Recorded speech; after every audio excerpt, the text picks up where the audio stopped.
What's going on, Internet? The Black Hokage here, aka TVH, and to be honest, I'd like to welcome you guys back to the Gaming Illuminati podcast. It is now time for episode 79, and allow me to introduce you to my co-host, the first of which, the highlight of his life, is being a top-tier tailgater at the Tampa Bay Buccaneers game. He spreads his virus across the United States, and now he's spreading nonsense on the podcast. UTX Tailgate the Gone. Say what up to the people. Look, man, it's the winner. It's not me. Stop blaming me. You getting sick. I'm sick too. So this is the last podcast of the year, man. Let's close this out with a bang, yo. Yeah, and my second co-host is late once again, but I guess it doesn't matter as long as we get it done, right? He's Detroit's finest, or actually I should say worse. Gaming Ethos. Say what up to the people. I'm the best, yo. You know, I'm out here being famous, working on games. Your boy got a game studio finally finalized legally, so you know if I get sued, I don't lose everything. You know, we out here. I'm out here taking care of business. So what up, everybody? Why'd you say legally? Is there like an illegal way to get a game studio? Like what? Well, I mean, if you like make a game and you don't have like legally a studio and someone like sues you, you can lose it all. So you formed an LLC. Just say that, okay? Yeah, man, I'm trying to sound fancy, bro. Let me flex, bro. What the fuck you doing? This man's like, it's like there's some type of black market for game studios or something. And our special guest for today is the social media coordinator for Funimation, but he also runs the That Dope podcast. His name is God's Will. Say what up to the people. Shout out your social media. Yo, what's up? Thank you guys for having me. I feel super special to be on the last podcast of the year. Yeah. What's the name? What can they follow you at on Twitter? It's my full name, so God's Will Ugwood Jr. I changed it to everything. So Instagram, Facebook, Twitter. Check it all out. Cool. And of course, you know, Funimation. If you want to follow Funimation, you've seen me tweeting, Instagram, and all that. You know, that's me too. Facts. And if you would like to appear on the next show, please consider supporting us at patreon.com/GI updates. We have all different type of rewards in line for those who choose to financially support us. Link will be in the description box below if you're viewing the video version at youtube.com/theblack-hokage. And of course, feel free to take the show on the go. The GI podcast is available on iTunes, SoundCloud, Spotify, and other major platforms. Just make sure to download our free app as well too. It's available on iOS and Android. It's totally free. Just search Gaming Illuminati on your respective app store. All right, let's get into it. It's December, almost January, and usually game news is pretty slow, so the podcast notes is looking kind of weak. But I figured since we having the Funimation guy on the show this time, we talk a little bit of anime. We're going to switch it up this time. So opening conversation, I wanted to go around the table, and since you're the guest, let's talk about some of our favorite animes and why. You got the table, God's Will. Oh man, okay, cool. Well, first of all, I'm happy about that. Always happy to talk about anime. So my favorite anime, which we talked about a little bit before, is One Piece.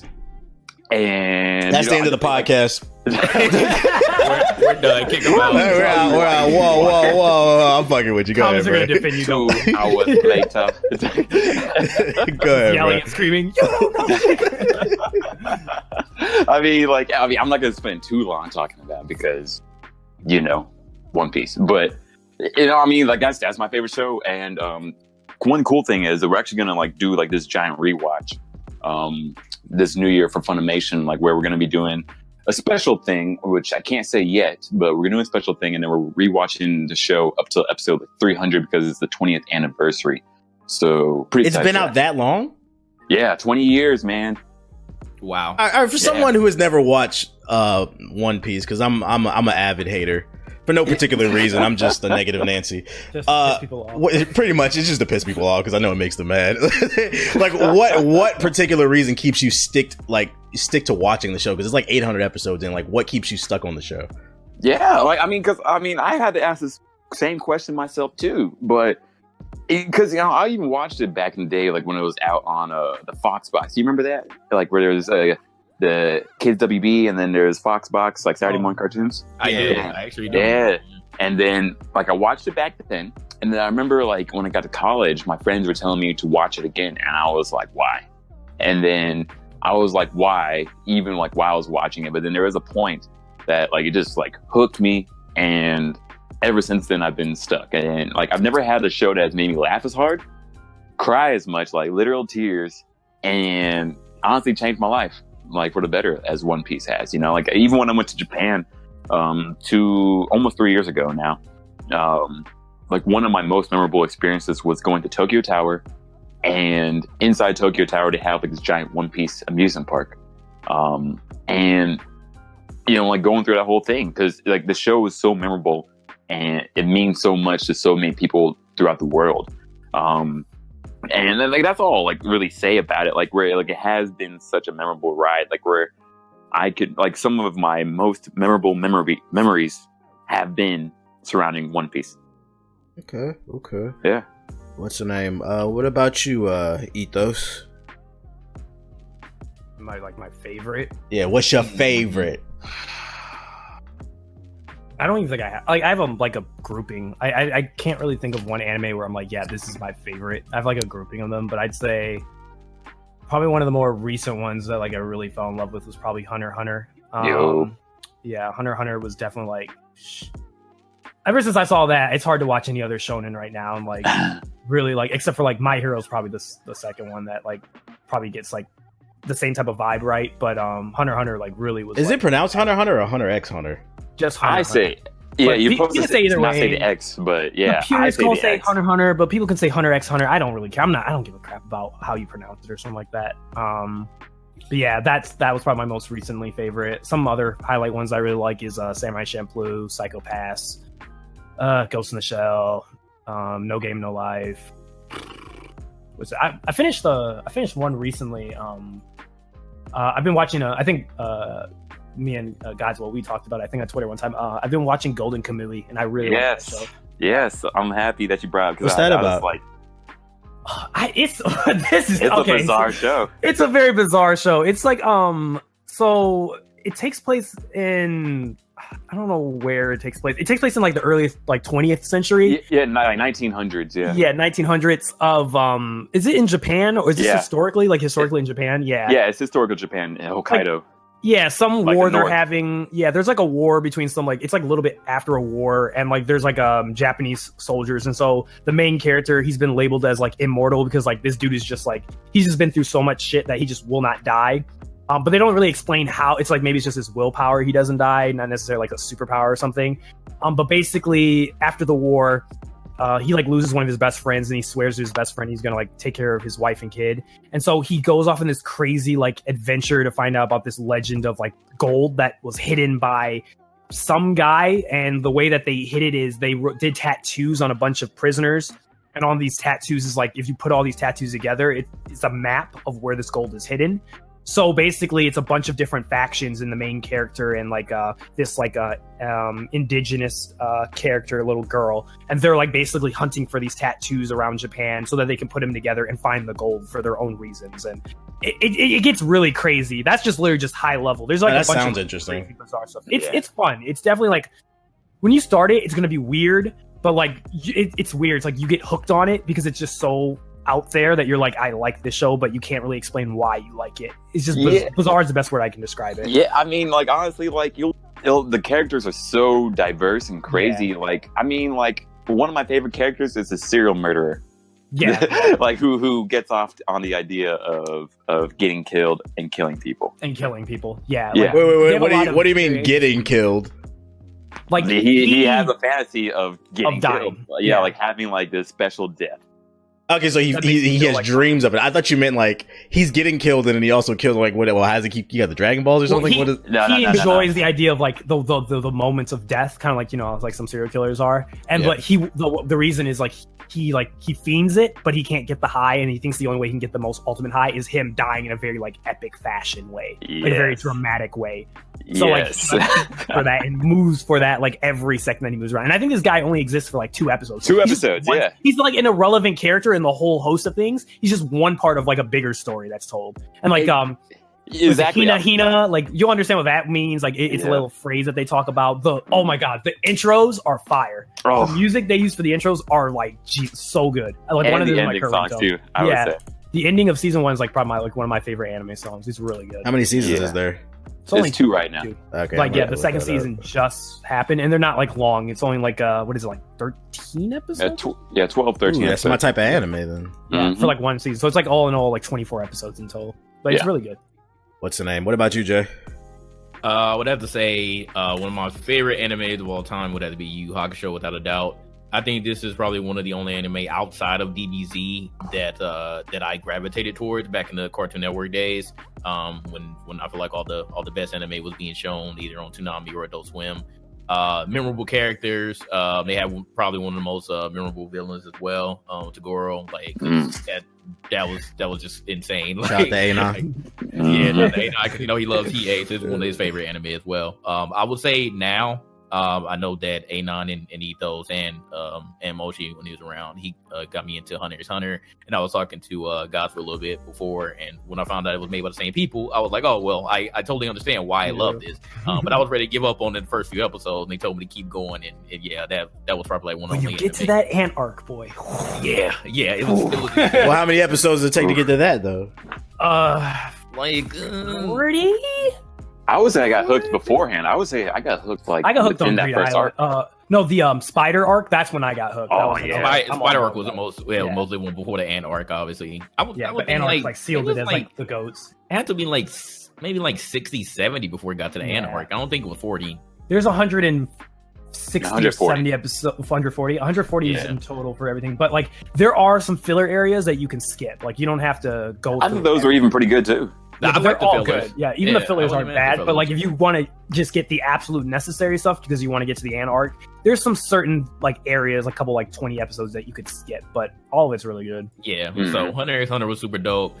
So I appreciate y'all for putting me on that. And then now it's absolutely My Hero. And I was also talking to God. So I think that My Hero, when everything is said and done, is going to be in the same category as DBZ and Naruto and One Piece. I just think that it's like it got everybody so hooked. I see everybody's excitement, and I know it's going to end up being like that. So Yeah, I'd say after going to see the movie, seeing how many people were there and like how excited they were for it, I was like, yeah, this is going to end up being like one of the goats like of like this generation. Like the past one was like Naruto, DBZ, the top, what do they call it, top 3 or whatever. Yeah. I feel like Hunter's going to be like this generation's like. if we one can of their say top like movies. if we had a Mount Rushmore of shonen, Yeah, I think it'll be up there. definitely. Yeah. Up there. Definitely. I agree. Yeah. What's the name? Man, everybody throwing. How about these yours, in. TBH? I like Code Geass. I have still not found a show that I enjoy more than Code Geass, and I think it's because it had a Watch good. Hunter. I mean, yeah, I got to get around to watching that stuff. Get to Hunter. It's all a timing thing. Like I just never have enough time to watch anime, and then I don't want to watch bad anime either. Like so, it's I like feel that. what's the Bikini name? Warriors. But well, the funny thing is the only reason me and Black reviewed that is because each episode was like 3 minutes apiece, bro. Yeah. So we literally went through like 10 episodes in the span of like fucking an hour or something like that. So it was like that's the only reason we reviewed that. I was like, all right, we'll just do this for shits and giggles.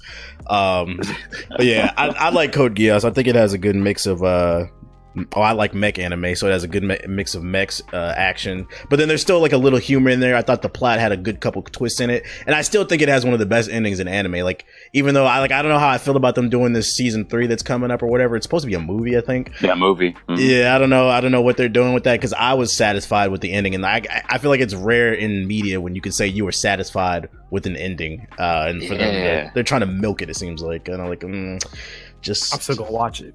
basically, I'm still gonna watch it. still gonna watch it though. Still gonna- My boy Lelouch, I'm gonna watch it again. right. So that joint was fire.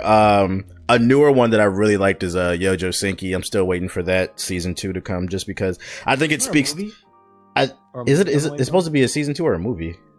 Huh. I I don't don't know. know. I heard news about a movie that was supposed to come out. It might be a movie. You might be right. I have to look into that. I don't know. Season 1, I really enjoyed it. I think it speaks more to my personality, just because the whole show is just a big troll. For those of you unaware, the show is about some dude who's a salaryman in Japan, and then he's like, I guess God tries to contact him one day when he's waiting for the train coming from work, and he basically smites God and says he doesn't believe in him or whatever. So God kills him. He pushes him off the train tracks and he dies, and then he reincarnates him as a little girl in another, I guess another world, Earth 2, let's say, and it basically looked like it was like World War I was going on, and she like has magic and she's fighting, and like God is trying to teach him all these different lessons while he's a little girl, but like he's still doing whatever the fuck he wants, just trying to smite God. It's just a big troll show. I like it. Actually, Funimation does have this show. Yeah, you asked. I never heard the Japanese name of it. Like I thought. Oh yeah, Tanya the Saga of the Evil. My bad. In English, yeah. Okay. Well. Yeah, Saga of Tanya the Evil. Yeah, so I can't wait for that to come back up because that's a good show. Yeah, the animation is fire too. Like Mm-hmm. it's very gory, it's very bloody and actiony, and like just I like the whole trolling God and shit like that. I'm curious to see where it goes with season 2. Like how will this type of show end? Yeah. How many episodes? It's short. Yeah, it's short. Yeah. Oh, okay, I'm check that out then. Yeah, then I like 91 Days too. Does Funimation do that? That one does that. They do that, right? We did dub for that one. Yeah, that's another, I guess, trolley show. That's why I like it. The whole show is about revenge and being vindictive and infiltrating the mafia. And it was different too, because I never really seen like a mafia anime. I know there's other ones out there. I probably need to watch more, but yeah, it was something different for me, and I like that one. But those are just a few. Most people would probably think, oh, like Naruto's not at your top. No, it's not. I like the Such a fraud. Oh, you're such a fraud. It was a gateway. I like that you drug. bringing out the deeper cuts, though. You know, Got to, Right. got to. I feel like I'm being a little phony saying One Piece, but at the same time, One Piece is that big deal for me. Nah, you like what you like, because I like My Hero too, and that's lighthearted, but I still wouldn't put that at the top of my stuff. Like, that's just one of my favorite shows right now, but I wouldn't put it at the top. Yeah, no, I feel like as an anime guy, you know, I should be like, oh yeah, you know, of Some course. crazy obsane. Yeah, if you haven't seen it, you can't call yourself an anime. It's a Crunchyroll exclusive. I feel The that. VHS tapes, you know.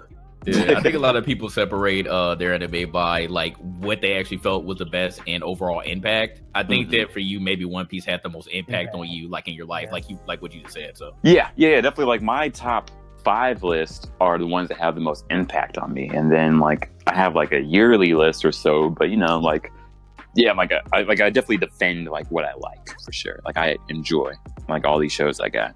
I ain't mad at you. Go ahead and convert everybody to One Piece. Yes. How you feeling about this season? Like, is there anything that stands out to you, God? Yeah. Yeah, this season has been pretty hype actually. First of all, JoJo's came back.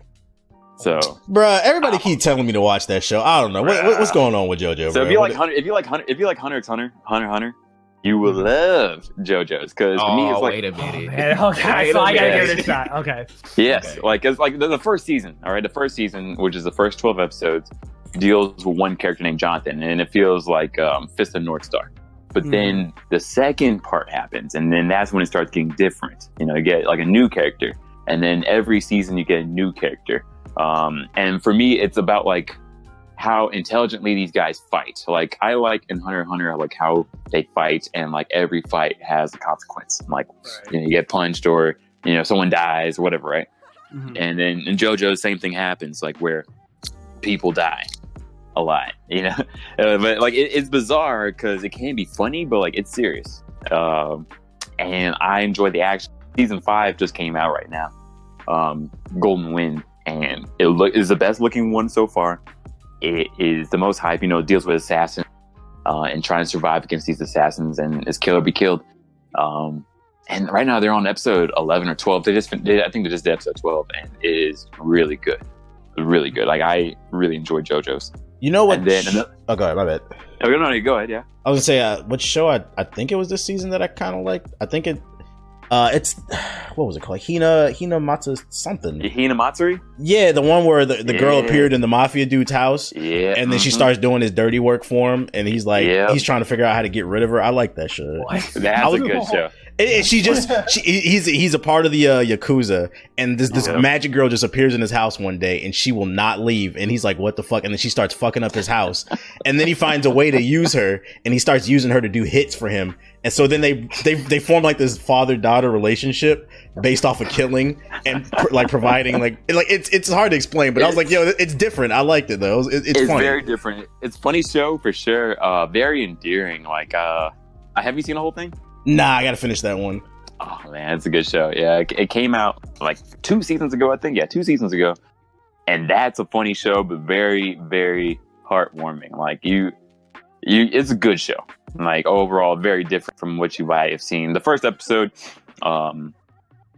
that's all I'll say. I'll just say that it's a good show. I'm not gonna say like what else happens in it. Yeah, I'm like 6 or 7, I think, episodes into that. Yeah, and that's 12 episodes. Okay, yeah, I gotta finish that one. Yeah, it's a short one. And then what else? There's a lot of good shows. You know, a lot of shows that people haven't talked about or don't know about. Hina Matsuri, I'm glad you brought that up because that's a good show for sure. If you like more action stuff, there's this other show called Banana Fish that came out. It came out last season, and it's finishing up this season. And that show is hardcore. Like that one, more hardcore shows I have seen in a while. Never heard of it. Yeah, Cool. Banana. Yeah, it's a good show. Like where it's also dealing with the mafia, like but in America, and then also it deals with like New York gangs and drugs. It's on A lot of- Funimation. No, this one is like Amazon, I believe. Oh, okay, good. I have it. Yeah. Okay. Yeah. If you have Amazon Prime, check it out. Bet. Very good show, but it's hardcore. I didn't even know they man. had exclusive anime. Yeah. They just started recently doing that. Okay. And you got if you got Prime, you can watch it. Yeah. Okay. Yeah. Bet. Mhm. This is the part of the show where JG, let us know about your love for Fairy Tail. Oh, Hey no. man, I had my phase. I stopped watching I it. had my face. I'm better. I'm healed in the name of Jesus. I've been I have absolutely no idea what's going on with Fairy Tail anymore. Jesus saves. I guess. So I'll admit one. One that I think it came out last year. I think it's done now. One that I actually watched and I actually fell in love with was it's called. Okay, it's gonna sound weird. It's called Rascal Does Not Dream of Bunny. Oh, that's a deep. I seen that one. I didn't know what I'm the fuck not- that was on the Funimation. I was like, what is that? I'm not gonna lie, dude. Like it's this a real good show, I asked JoJo because JoJo's like, I call him like he's my anime insurance. Like before I watch a show, I hit him up. I'm like, yo, this show, should I watch this? And then because usually he has a good like guise of like, oh yeah, this is probably gonna be decent, or like, oh, I don't know about this one. So I hit him with this, and he's like, I don't know, man. This is kind of weird. So I was like, okay, I'm just gonna take the bullet because either this is gonna be some harem thing, or like maybe it'll be something interesting, and maybe I'm like sleeping on it. I watched the first 3 episodes and I got hooked on it. Like every week I was watching. It's like if you've seen a show called like Bake Monogatari or Monogatari series, it's something like that, but it's not like a bunch of dialogue of them just talking the entire episode for like hours on end. It's like the best way to describe it is basically there's this main character who's in high school, and there's a bunch of these girls that he interacts with throughout his like high school life. But like they all have this like there's a supernatural element where like all the girls have this like issue about them, like they call it like a puberty syndrome or something. Or, like some of these, yeah, some like abnormal experience. And the thing is like it's very relatable. It's like all these syndromes are all stuff that like either you've experienced or like you know somebody in your life probably when you were in like high school or middle school that's like felt that type of way. But it's like stuff like for example, one girl, she just the first girl that he meets, Mai, like she completely starts to fade away from like people like seeing her, like so like people start to like to ignore her existence. And so like that's one plot point. Like there's another one where like there's like a girl who gets like she gets like duplicated, so there's 2 versions of her that exist in reality simultaneously. It's a different plot like every episode? No, like it's every 3 episodes. or 3. There's like a new girl who's introduced, but the thing is like it doesn't go towards a harem route. It kind of like hints that like all these girls in some shape or form like the main character, but like he's not like an idiot who just doesn't realize that these girls like him. Like he's just straightforward. Like he'll say shit that like you probably said in high school to like to like a girl or something, where you just be like, oh, I feel that. Like I like that he does that. Yeah, he's very like blunt. Like he won't like try to like act stupid or something like that. He'll just be straight up like he'll just say like one girl like, yeah, like he's like, yo, I'm trying to fuck. Like he'll say some shit like that basically to her, or like I'm trying to see them titties. Like he'll say some shit like wild shit like that, and like he'll like embarrass the girls like that, where like, he's just like he acts normal. He doesn't act like way like out an anime there. guy. Or, yeah, an anime guy who's like blunt or acts like sheepish. Like he just acts like a normal person. Yeah, and like let me add one thing. Like with the bunny girl thing, they say like in the first 5 minutes of like what's happening, but like as you said, like the first girl, she's dressed up in a bunny girl outfit, so that way she can like test the theory people can see her, something like that's outlandish like that. And that's the only real thing to do with bunny girl. I think is a weird, they called it a weird thing, and weird. Yeah, exactly. Like, but the show is definitely really good. That's a good one for sure. Yeah, and everyone's Judging by fighting the best waifu and all the other crap, so it's really good. Judging by the art and then the title, I got like a Senra Kagura vibe from it, and I was like, this ain't it, bro. Nope. No. It has depth. It surprisingly has depth to it. That was very a lot of Valkyrie Drive. I was like, this ain't it. Yeah, I thought that was too, but it's one of those. It's one of those. What I call them is like there's certain anime that are just like surprises, where like you have a stereotype in your mind of what you think this show is going to be about, and then you actually sit down and watch it, and you're just pleasantly very surprised by what you get. Yeah, that's what Hina Matsuri was for me. Yeah. But that sounds like some dope stuff that's this season. What's the name? You actually already saw the the Dragon Ball Broly movie, the Super one. Obviously, you can't spoil it, but man, come on, sell it to us. What's this guy? Please don't. Why should people see this movie, man? Man, okay. First off, it's the best looking one. Like, the fights are amazing. It has the most depth, I think, in like a Dragon Ball movie. Like of all that they have out there, this one has the most depth. What else? And it's a good ride, honestly. Like, you know, like one thing I've said, and I'll say it out loud, you know, maybe I'll get in trouble for this, I don't know, but like for me, I say Dragon Ball Z is important, and I'm glad that I watched it, you know, especially when I did. But it's not a show that I tell people to go watch, you know, if they've never seen anime before, right? You know, it's an important show. Yeah. But you know, this movie like is dope just to watch if you haven't seen anything like that. You know, like you might have a hard time following the story because you do need to know about like Super Saiyans and Frieza at least.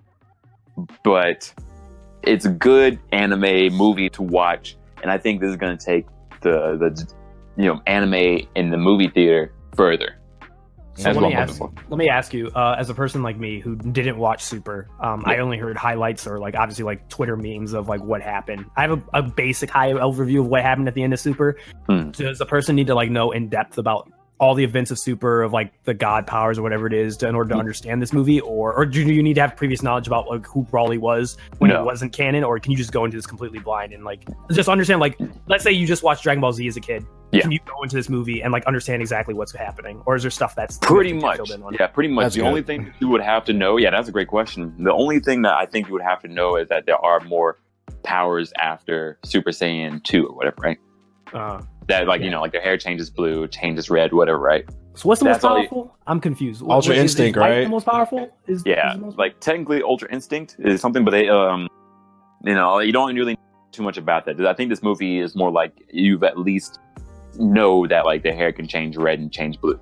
Okay, that's like the most important thing. Otherwise, if you've seen Z before, you will know like what's happening. They go through like, if you know Frieza, if you at least know Frieza, like that Frieza, then I think you'll be good, because like they introduced Broly like again, like but like as a totally new character, so he's canon now, and like it makes a lot of sense of how they do Broly. So yeah, that's all I would say. Like, you don't really need to know too much about Broly. You don't need to know too much about Super. All you need to know is that their hair turns red and their turns blue. Got you. When does that one drop? When does the movie drop? January 16th. Comes out in theaters nationwide. Got you. So you guys are in so I can go see it nationwide? Like multiple theaters now? No. Yes, multiple theaters. Yeah, and multiple times. So it's not going to be as styled. Like, since anime in theaters is still such a new thing, like it, you know, we don't have like resources or money to put it out, you know, like they do for like Mission Impossible or Spider-Man or whatever, you know. So like it has to be event style, but we're trying. Like this one is going to be big, so there's going to be a lot of theaters that are going to have it for sure. Okay. It's coming out dubbed. Nice. That's the best way to watch. I personally say so. I agree. At least I agree. Here we go. Don't get it started, guys. Don't start what you do. I'm not trying to go to a movie theater and read subtitles. I'm good, bro. I feel that. No, actually, I'm not mad at you. I wouldn't do that DBZ. either. Yeah, I hate DBZ subbed. I can't stand Goku's voice. Vegeta! That's what he sounds like to me. He's Yeah, annoying hit it right in there. sub.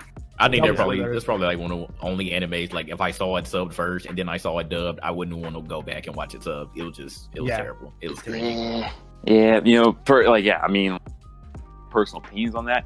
And, you know, I don't really like the sub versus dub debate, because, I mean, hell, we still out here getting persecuted by everybody. You know, everyone's like, man, anime, what is that? Should be sticking together. Yeah, exactly. You know, it's like, it just makes it worse. Together. I think it just makes it worse. I'm like, come on, y'all. Like, people still don't like anime as a whole, and you just make it look a lot worse when you're, you know, squabbling amongst yourselves about dub versus sub. You know, it's just like, of course, you know. But for me, yeah, I definitely have personal opinions. I can watch dub or sub. I personally like Dragon Ball Z dubbed, and I think that's the way to go. I mean, especially since that's how I watched it as a kid, Toonami days, right? Right. Yeah. So this then I think they hit it out the park, man. Like, dude, like they go in, and I was like, how are their throats still going? But they're the professionals. They know what they're doing. Yes, I'm definitely gonna have to see that one in January. One Punch Man season 2 finally got a release window. April 2019. I remember they announced this like a year ago, and then it just was like radio silent about season 2. But a new trailer had dropped. It's only like a minute long, and they said April 2019. That's when you expect it, and no exact date. Any expectations, Ethos, for season 2 of One Punch? Yes, a lot. I personally feel, this is my opinion, I feel like My Hero came out at the right time, but I really feel like quality-wise and animation-wise, I feel like One Punch Man's better. But it's just One Punch Man. I kind of read the manga, so I kind of know a little ahead of time like what's going to happen. I just wish that like if if One Punch Man had gotten the same amount of like care and like speed done that Consistency. The consistency that My Hero had.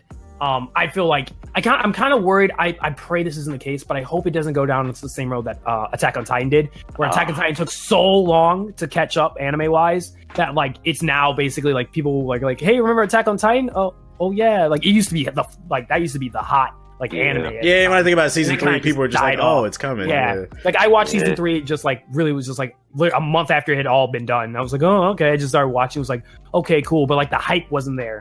Yeah. I'm hoping this one, a lot of people have been waiting for season 2 of One Punch. I think the hype's still there for One Punch. But I hope it's not like a yearly thing of 2 years. We got to wait to get another season. Like that's too long. And like I've been burnt out by so many shows that I've loved, like ReZero, No Game No Life, where they were great, and we've never gotten season 2s for them.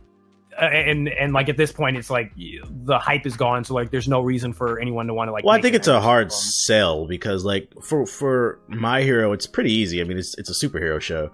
Like it's superheroes, people are gonna understand that. But One Punch Man, like from the trailers, like it looks like it's a superhero show, but it looks like it's just like he's like unbeatable. So it's like, what's the selling? Like I remember you had to explain it to me that it's more of like a parody of like shonen anime, and then I sat down and watched. It's like, oh, I get it, but you don't really get that from like the trailers. I feel like so it makes it kind of a harder sell.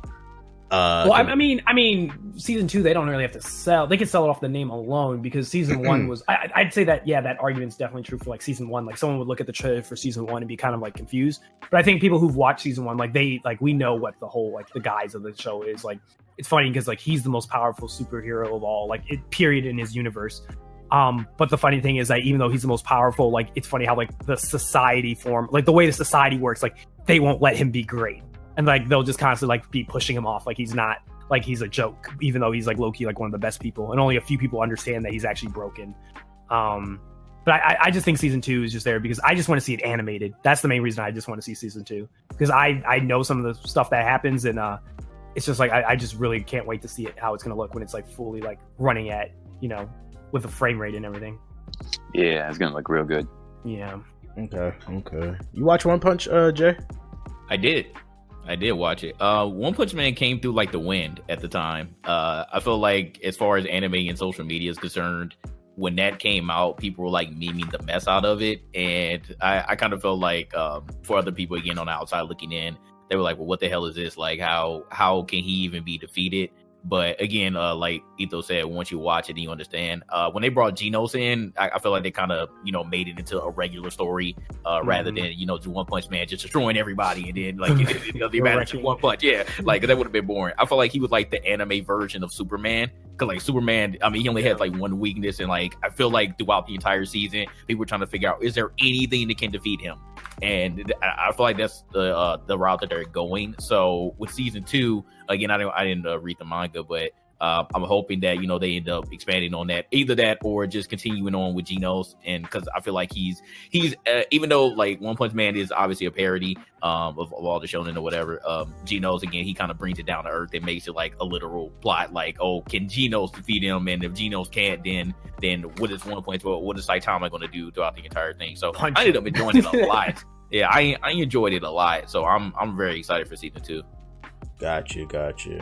What's the name? Yeah, same here. I'm excited for it. I don't know what to expect. just because he seemed like, well, he pretty much is unbeatable. So where are they gonna go from it? But I mean, you said you read the manga. You said it's fire, so I'll take your word for it, Ethos. Because Lord knows I ain't reading it. Anyways, before we get out of this anime conversation, let's go ahead and drop some gems for the people, guys. Will talk a little bit about how you actually got into the industry, and like, let's say like somebody wants to become a Funimation social media coordinator or a Crunchyroll, anything, like just getting into the industry. Like, where does someone start when it comes to anime? Yeah. That's a great question. Because also I feel like my story is weird, but I mean it could happen for anyone else. Who knows, right?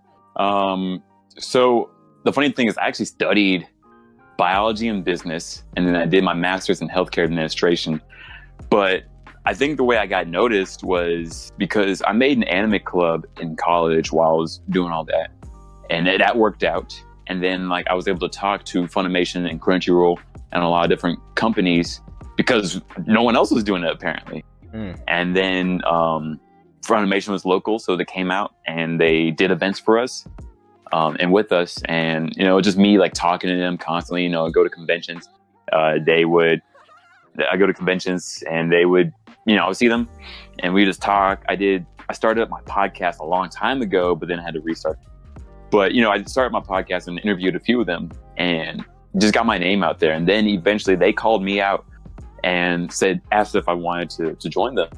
And that's where I am right now. And I think the lessons from that is to, one, be able to make a portfolio of like what you do, you know, like showcase that you know how to do some things. You know, a lot of people come up to us always talking like, oh yeah, I watch a lot of anime or yada yada, you know, but like it's like, okay, what does that mean? Okay. What does that mean for a business sense, right?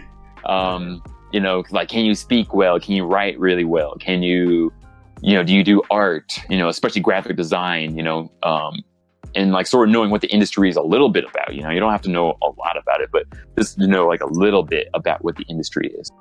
You know, a lot of people ask like, can they make anime for us? But you know, no American company makes anime. You know, it's all about marketing the anime, putting it out there. Do you have like some sort of radio skills or, you know, like some DVD authoring or writing, creative writing, graphic design, marketing, you know, something that showcases that you are a good business person. And then after that, you know, like showcasing that you can fulfill that need, you know, like one way that like a lot of people, especially like early on, got into the industry was by doing things like just sort of freelance, you know, like maybe like making blogs or freelance, helping out with like Facebook pages or something like that, you know, and eventually those guys get hired on to be more full-time. That's always something, because especially like with the anime industry being like where it's at right now, a lot of people wanting to get in there. It's a lot of like older people not wanting to like try with like new people unless they know that these new people can do something.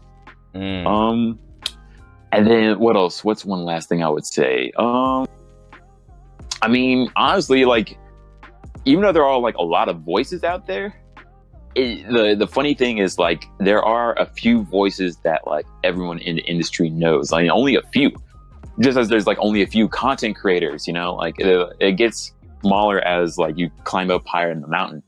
And so it's like just sort of being consistent and like being a voice, like, but like a positive voice, you know, being out there, you know, whether you're on Twitter or YouTube or, you know, just a content creator, you know, like, and those same people are always being looked to or looked up to, you know, so like building up like your own followings of sorts, or, you know, building up like your own voice, being a consistent person, you know, like there's even like a few like people like on Twitter that might have like 150 followers or 200 followers, but I definitely know their name because of how much they participated in the anime community, you know? So like, that's funny. Like, but it's true. Like where, you know, if you're a consistent voice, you know, like even just like being like on the forums, you know, like it's like, I probably remember your name if you are consistent and a positive voice, or, you know, if you're negative, then I remember you and I want to just block you or mute you, you know? But if you're consistent about it, then that always helps. Community is what it sounds like. Yeah. What about like on the voice acting side of things? Like, is there any like specific place that people can send their demo reel to you? Or... People ask all the time about that. Honestly, the best way to do it is to make a demo reel, get with the agency, and talk to other voice actors that are doing it. Like, especially like if you go to voice acting classes, that's the best way, because they'll tell you the real stuff. They don't tell the marketing guys how to do it, because the marketing guys, like there is like an email, but to be honest, I don't know like how, like who interacts with that email, what they do with it. I don't know. So I could tell you that email. Nah, I didn't even know that was a thing. Voice acting classes. I'm gonna have to look into that. Yeah. Because like it'll be like voice actors that are teaching, and like people like who are doing, like for example, Sonny Strait, the guy who's the voice of Krillin, the guy Korra Sensei, President Mike, like he's big time into it, but he does classes. And if you do classes with him, then like he can like help you get into it, and especially if you make that community within that, then it practice your craft, meet people, network. Sounds like exactly. Sounds like that's the else. ideal way to do it. Like people think like, oh, just make a demo reel of funny voices and make a demo reel of funny voices, of impressions that'll work out. No, that just sort of gets you canned, honestly. So I would say that's the real way to get into it. And then also for me, I don't really know because I'm not a voice actor. Definitely like read up and watch videos that voice actors have put out of how they got into it. Like this question gets asked all the time, and some of them have made like FAQs, made websites. There's one website, I want to be a voiceactor.com, and that one will tell you like how to actually really get started for sure. All right, there you have it. I think he dropped some gems for you people that's listening. They was like, oh, okay. We appreciate that. What's the name? That's all I got on the anime side of things. Got a little bit of gaming news we're gonna hop into. Before we do, let me read off some of these free games all you broke boys and broke girls gonna get this month. All right, so for the PlayStation Plus on the Sony side of things, for January 2019, you guys will get a free copy of Steep and Portal Knights, two decent games. Like snowboarding, I mean it's winter, I guess that makes sense. And then Portal Knights is a dungeon crawler like co-op game. And then on the Xbox side of things, you guys, for the Xbox One, you will get Celeste, which was one of the Game of the Year nominations, I think, for like one of the categories. And then W2C6, which is the off-road racing game. And then on the 360, which is backwards compatible, so you can play it on your Xbox One if you want. You get Lara Croft and the Guardian of Light, and then Far Cry 2. So those are all the free games that you guys will get. Before we hop into the gaming news, I'm gonna toss it to Jay because I know it's his favorite to read off one of our advertisers. Let's talk about today's sponsor on this episode, Mint Mobile. Jay, go ahead. All right. So the big in big wireless provider stands for a lot of things: big contracts, big bills, and big fees. Like AT&T's new $800 million administrative fee increase. What Big Wireless doesn't want you to know is that there is a way to cut your wireless bill down to just $15 a month.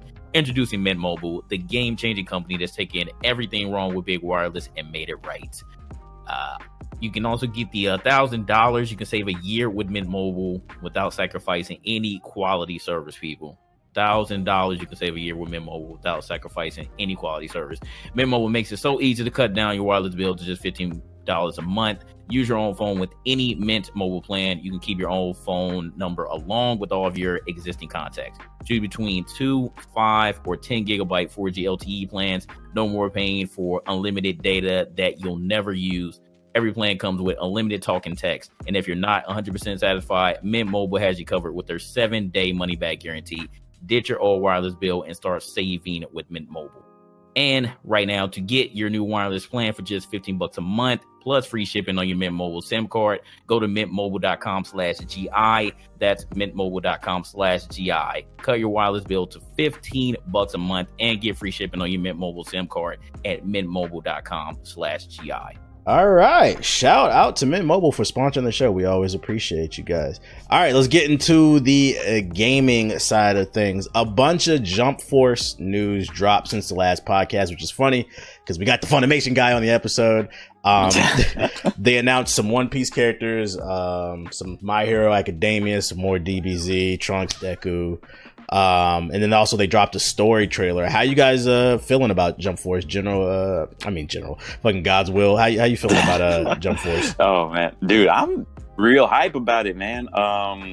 like at first I wasn't super hyped about, but I got to play the beta earlier on, and at E3 I got to play a little bit of it, and I was hyped. I mean, it even got me interested in characters I would never have thought to play. You know, like Seiya or Blackbeard, and those were really good. They felt really nice. So, and then hearing like more characters in the story, and that they're adding more to it, I'm ecstatic for it. How was your experience online? Was it a smooth online experience for you in the beta? It was I actually didn't feel any hiccups.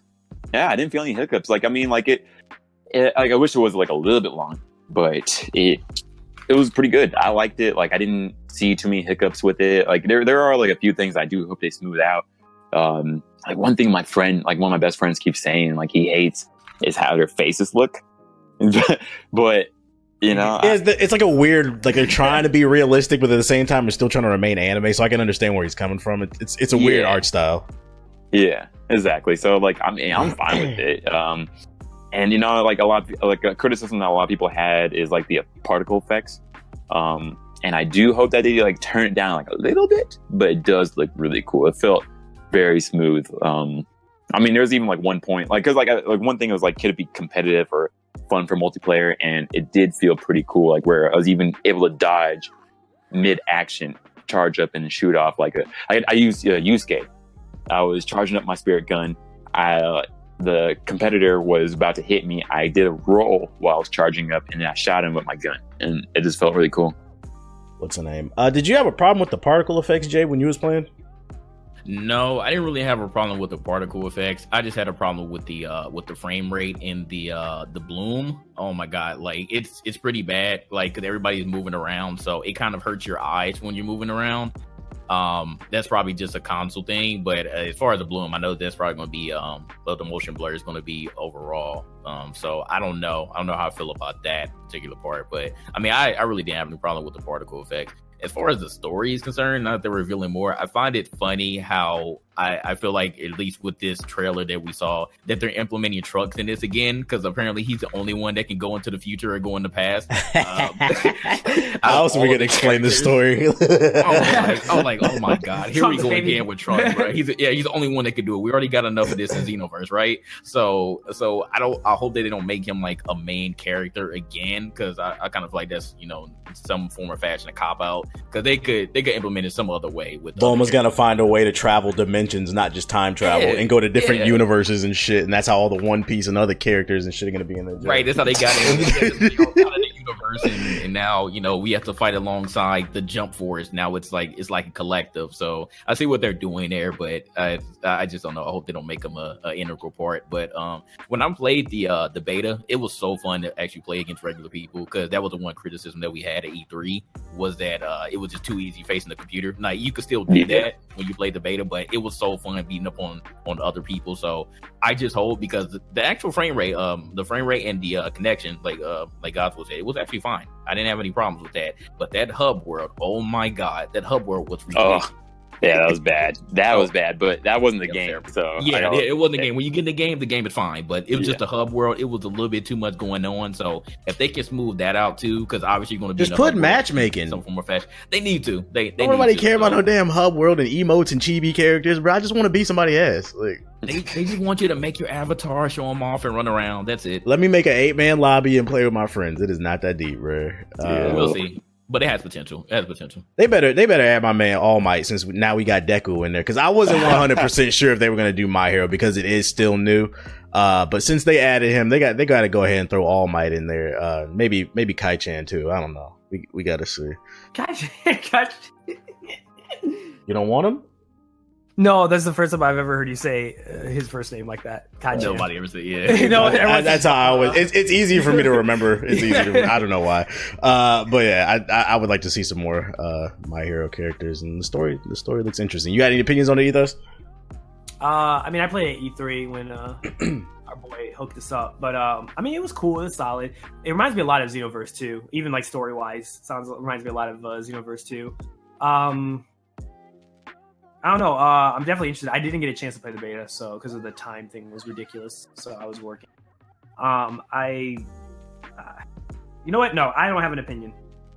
And then somebody's gonna leave a comment right now. Wow, he doesn't even contribute to the podcast. Kick him. They're gonna find a way to be mad at you. Like, I'm thinking about it. Like in my head, I'm like, do I really have anything meaningful to say about this game? And I thought about it, and I was like, no, I need to play more. So I'm like, no, I'm not gonna say anything.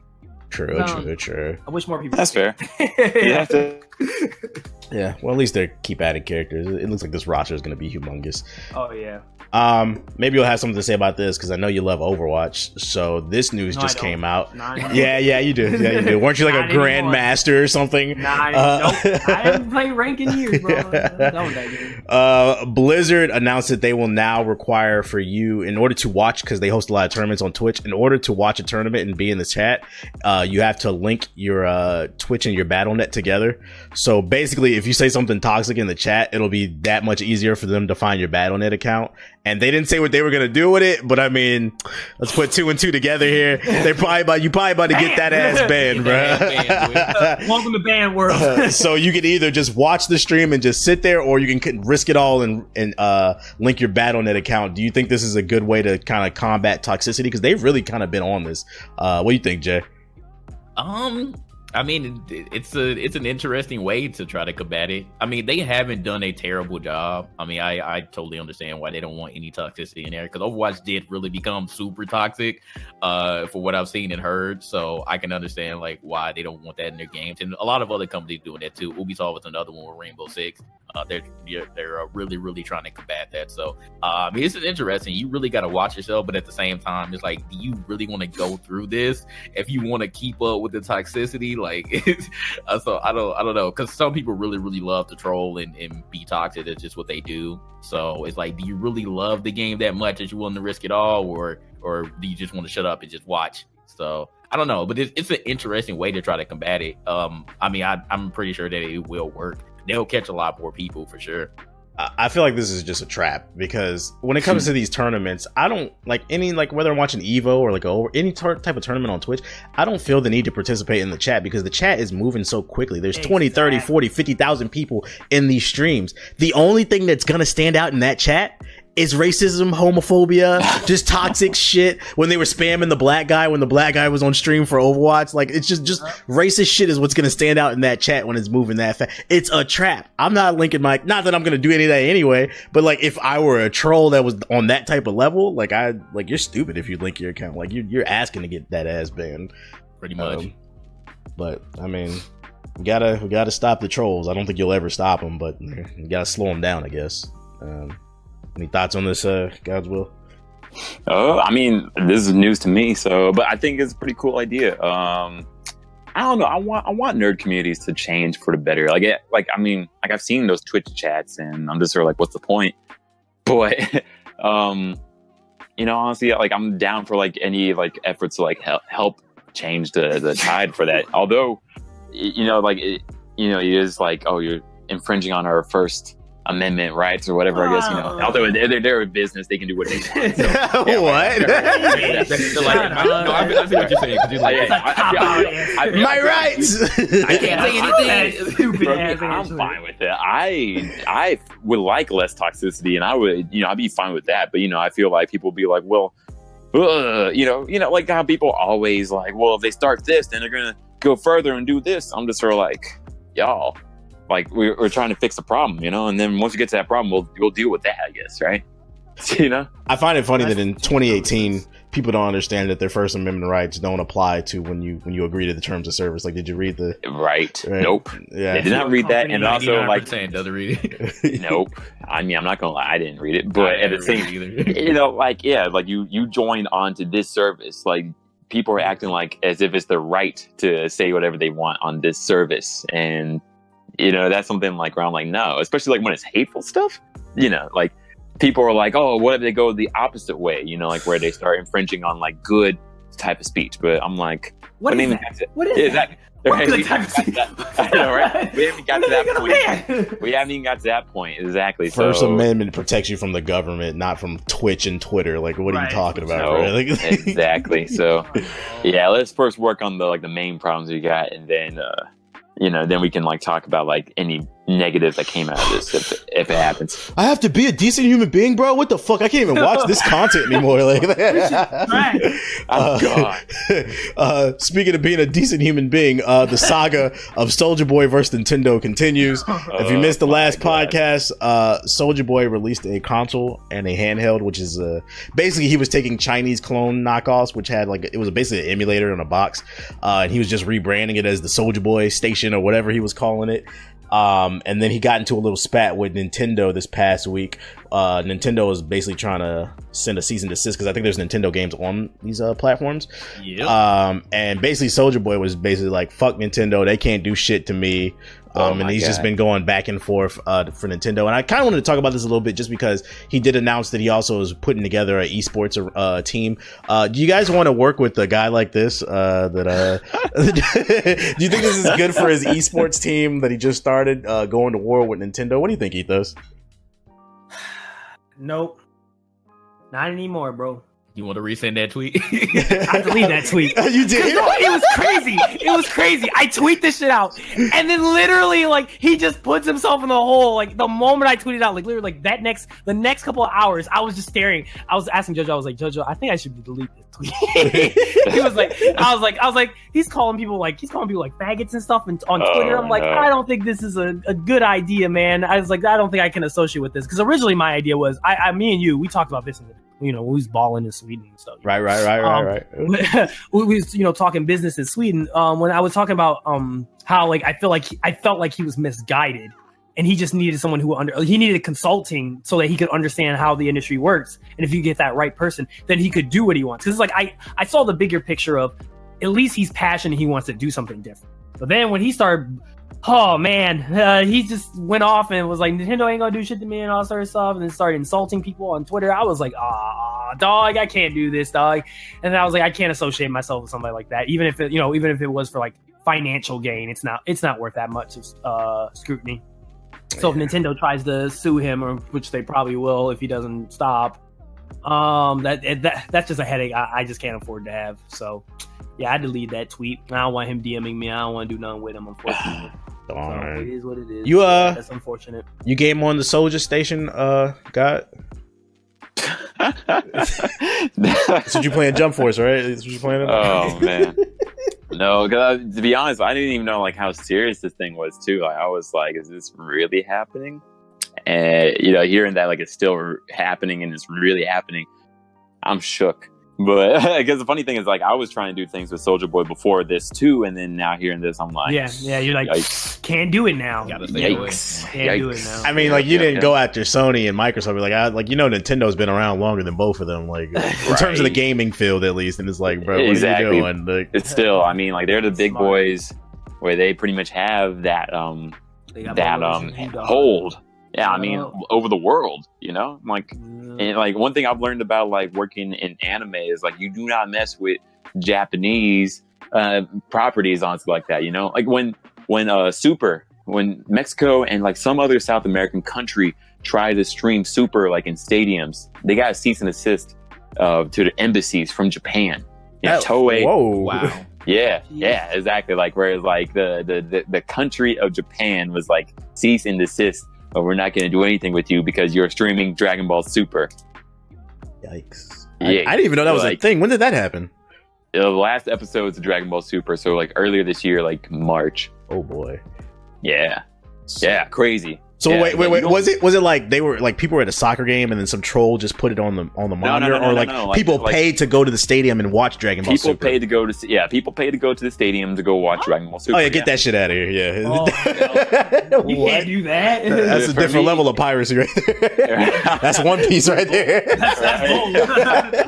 Right, exactly. Although personally, I do wish there was like a way that they could make it work. Like where everyone get money, but it's like it's like the fact that like a business, like a entertainment studio could do that to a whole country. Be like, do not do this to the whole country. Yeah, exactly. Right. Different level of power. Exactly. I've learned do not mess, and like that's Toei. Toei is huge, but I imagine Nintendo is like much more huge. I mean, the fact that Nintendo was in the Olympic video, like they got to work with like the Prime Minister. You know, and Pikachu or like Mario? Mario was in Mario. the Tokyo, yeah, exactly. You know, like the Prime Minister came out of a tube dressed up as Mario. Yeah, basically. Like that's some power right there, dude. That's power. The power, right? Yeah, the mushroom. Is Mario brainwashing the Prime Minister? Probably. Oh my goodness. This guy. Yeah, conspiracies. But they might come after me for everything I said. I don't know. But if I'm gone, you know what happened to me. Oh my Alright. lord. But yeah, don't Soldier Boy to do this. Wow, like just the balls, because he doesn't know what he's messing with. Look, bro, I know you got a lot of ringtone sales back in the day, but you ain't got Yeah, right. Speaking of power, I'm gonna be honest. I don't even know. I haven't been keeping up with the community, but I know Jay, you've been playing more Battlefield than me. What's going on with this time to kill stuff you wanted to talk about? Man, so a couple weeks ago, the team at DICE decided, and it's funny because I don't even know where they got this apparent information from, but they said that new people who started playing Battlefield, they started playing and they realized that they were dying too quickly by the guns, and they cut the game off, and they said that they were never going to play it again. And because of this newfound information, they changed the time to kill so that it takes one extra bullet to kill somebody. And oh my god, the community got so upset.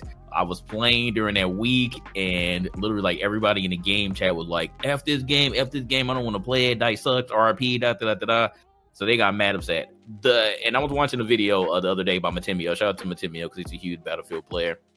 He was explaining like thoroughly as to why this was a bad idea. Because he was saying like some classes, like the medic class that uses all the SMGs, those guns are weak as hell. So it does take a lot more bullets to kill somebody in theory. Even though they're saying it takes one extra bullet, these guns don't all work the same. So some classes end up being better than others, and it just makes the game super unbalanced. So from that aspect, I can understand it. When I was first playing it, I didn't really see the huge deal with it, but people just got so upset, and literally within a day, man, like, because they had one game mode as soon as they made their change called Conquest Core, and that was with the old time to kill. But literally within a day, so many people got upset and they reverted it right back, and they took their game mode away, and they're like, all right, we heard you guys.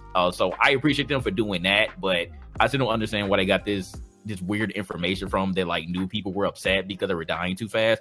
I feel like the game was fine how it was. It really gave me the Battlefield 3 feel, and I'm really loving the game. I'm playing it like almost every day now. So that's what happened in the Battlefield 5 community. So again, everything is fine now. The time to kill was back to how it was, and I'm destroying people. You're welcome, JG. It's a shame so much drama surrounding this game because it's actually a good Battlefield, but it's like I feel like they're shooting themselves in the foot, and then community's not flocking to it. Do you think that like them quote unquote making these adjustments will bring more interest to the game, or you think it's just kind of is where it is? I think it is where it is. It's really going to take a lot for like a new person that never played Battlefield before to try this, because first of all, it's in World War II, and second of all, I still feel like you need to somewhat have played any of the previous games to really like get into it. Obviously, you know, there are some people that will get into it and they never played it before just to try something new, or they just want a new shooter. But the core fan base is what keeps DICE alive, and that's what keeps the Battlefield games alive. So when you mess with them, you obviously see what happened, because everybody was upset, and it was like ridiculous. It just spread like wildfire. Like people were like literally threatening DICE at one point to like change it back. They're like, I'm not going to play it again. I'm going to uninstall. Yeah, you know how the gaming community gets, like especially the co community. So DICE just needs to realize that no matter what they do, unless like they do something very, very drastic, which I still don't think is going to happen with this franchise, unless they do something very drastic to like get the new people who never played Battlefield before, you need to cater to your core fan base.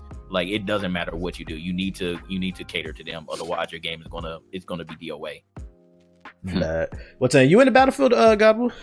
Nope. I feel that. Fuck that game. What would it get? Nah. What would they need to do in order to get you to try Battlefield? I mean, like, I'm not against it. Like, I'm just like, a Luffy so skin. Many games. One piece first person shooter. Oh my god! What can I get right now? And cannons. Battlefield One Piece. Oh man, no, like, because for me, like right now, like I'm just so focused on so many other games right now, and like if I heard like it was really the game to get, like really the game to get, then I would get it. But right now, like I'm trying to platinum Kingdom Hearts 2.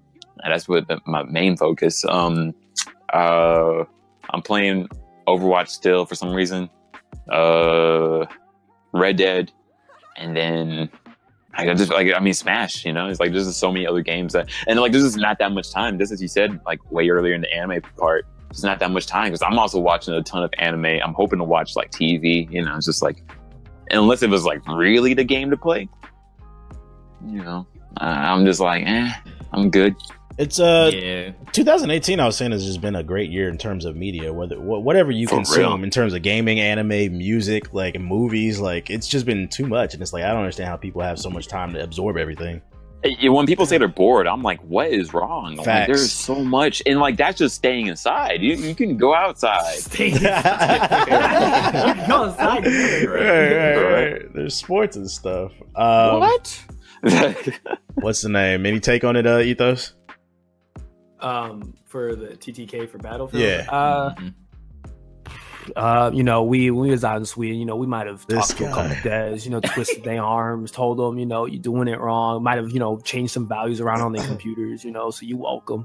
You know, we showed them the errors of their ways. But no, it's kind of what you said, JG. We were actually talking to some people. I was able to talk to one DICE developer, I think, around there, and then we also talked to someone else.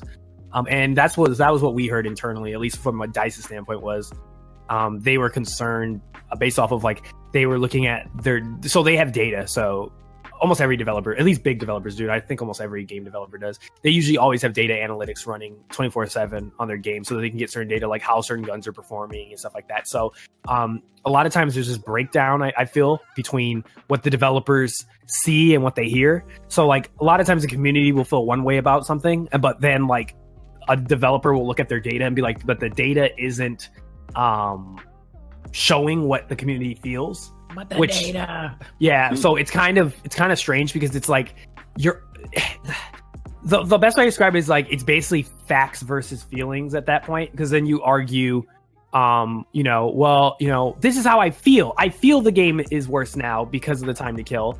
But then if DICE is like, well, we're looking at the data and we're seeing, that you're actually not dying, that like it's not affecting your time to your time to kill or something like that, then like does DICE listen to how a bunch of people are feeling, or does DICE listen to like, well, logically speaking, that's not the case?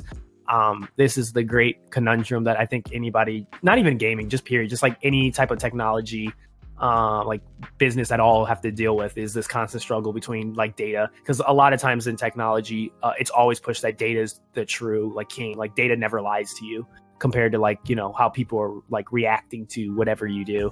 To that fact, they said that the time to kill was and I get it, I guess, like because new players would come in, they'd play the game, but then as you know, since the time to kill is like what we were doing like yesterday, we were just pub stomping people. You're going against a bunch of people who've been playing the game since day one, and they're just destroying you in like 3 hits. You get frustrated if you just keep dying over and over again. You're not getting any kills because the time to kill is so strong. And if you're not, let's say, a good shot or something like that, then you're just going to quit. And you're like, all right, well, screw it. I'm not going to play this game anymore. And then you have that problem. Then what happens to that? And you're not having growth in your games community. And instead, you're stuck down to a centralized number of like core players, which I would argue like you and me, JG, like I pretty much like argue all of us in GI we're like, we've played the game for a very long time. We're considered core players. And then all these new people who are interested in trying out the game for whatever reason, they never pick up Battlefield 5 ever again.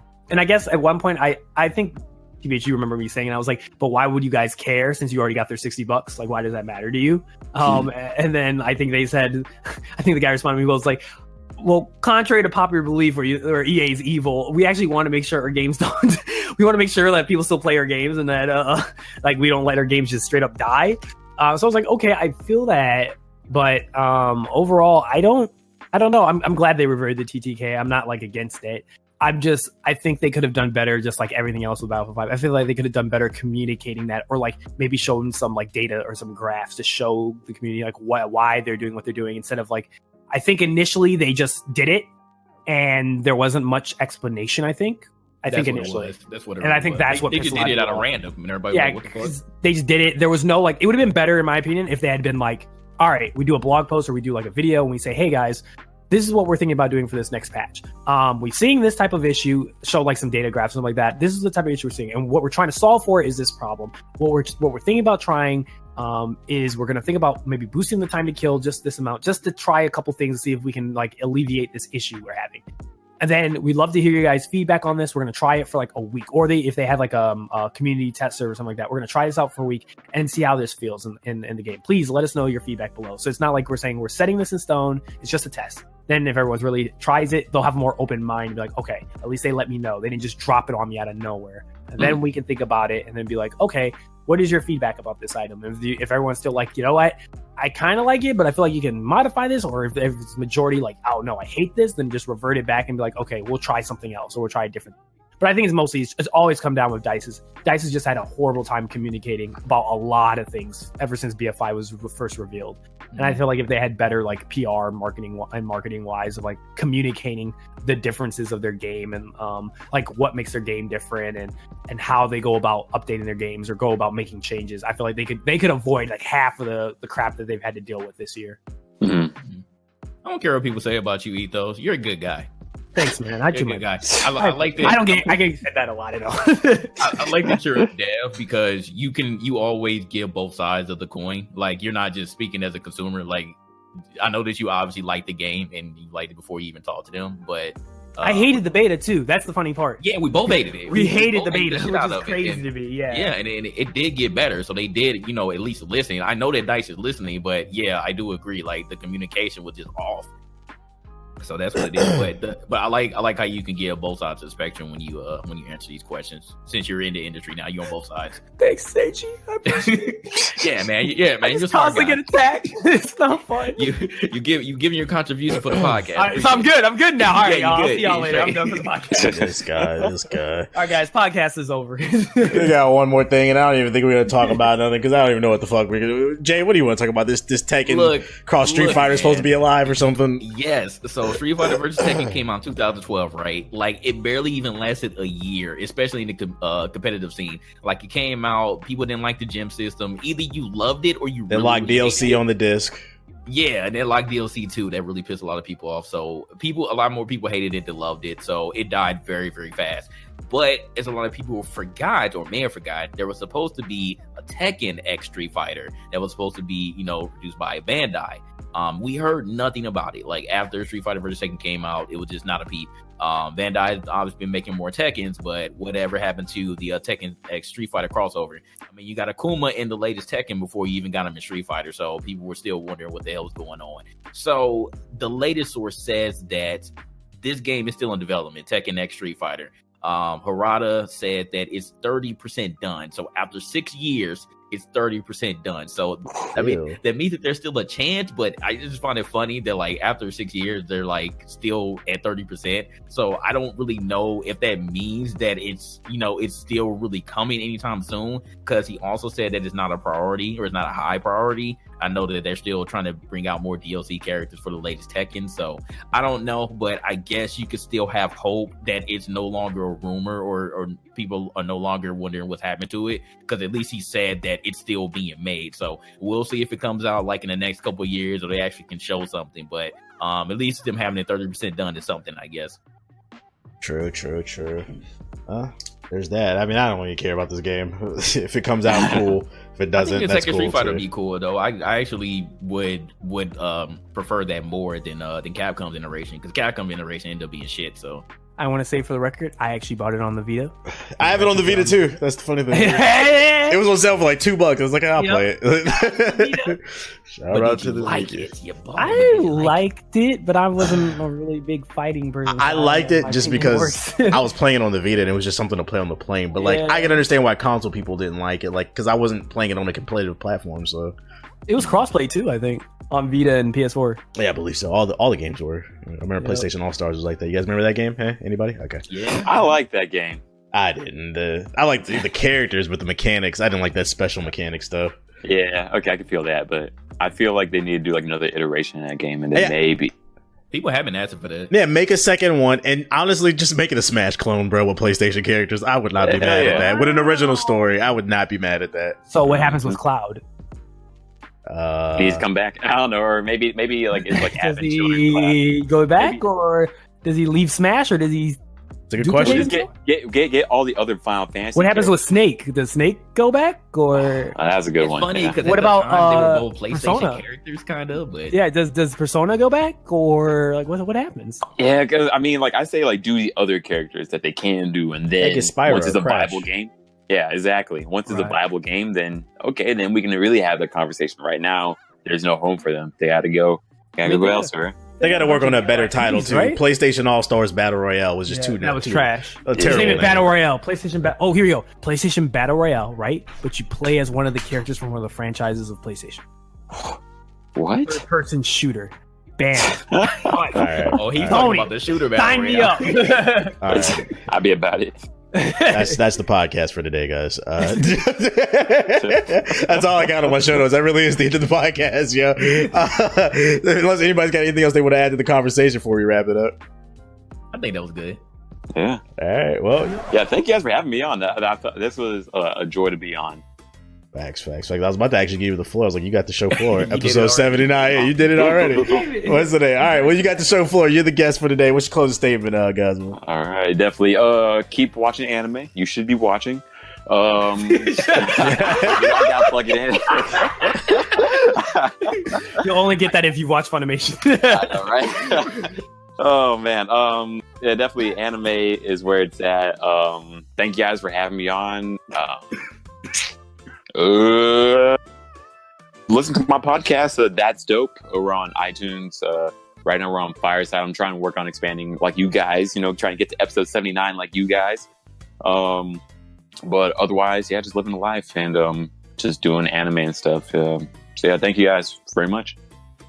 All right. Jay, you got the floor. What's your closing statement for episode 79? Go. Oh man, last podcast of 2018. It's been a crazy one, but I hope that everyone appreciates everything that we've done so far. We finally, getting a little bit of bread from all of our hard work with the podcast. So that's been a major accomplishment of 2018. We hope to definitely expand more in 2019. Hope everybody continues to support, stay enlightened. I appreciate God's will for coming on the podcast, having time for little old us. And we definitely got to get you back. Remember, because in March, Us comes out. And I know you remember when we did the Get Out review. So we got to get you back for that one, dog. Oh, that's right. Yeah, we did do the review. Yeah. We did. Yeah, we got to bring you back for that. Okay, That's when Definitely. God's was excited that you could talk to black people about it. Yes. All right, we gotta get for us. Yeah, definitely. yeah. All right. And then Ethos, what's your closing statement for episode 79? Go. Yo, just shout outs to everybody. I just want to say for a fact, it's been confirmed. I have given my contribution for this podcast. So there is no argument. There is no subjective opinion about it. It is a fact. I want to thank everybody for being here. Thanks to everybody for being patient with me as I was a little bit late. And keep gaming because you should be gaming. There you go. There we go. All right. And Funimation lawyers are going to come see you very soon. Cease and desist. We'll see you tomorrow. oh my goodness, yo. And my closing statement for today is I appreciate everybody coming through and just listening. This is the last episode of 2018, so more success to GI in 2019. Hopefully you guys will continue to support us. Hit that like button. Other than that, be sure to take the show on the go. We're available on iTunes, Spotify, SoundCloud, all the major platforms, and download the GI app, available on iOS and Android if you want to keep up with the website. Other than that, that's all we got to say. So we will see you guys on the next episode of the GI Podcast. Peace out. 2019, here we come.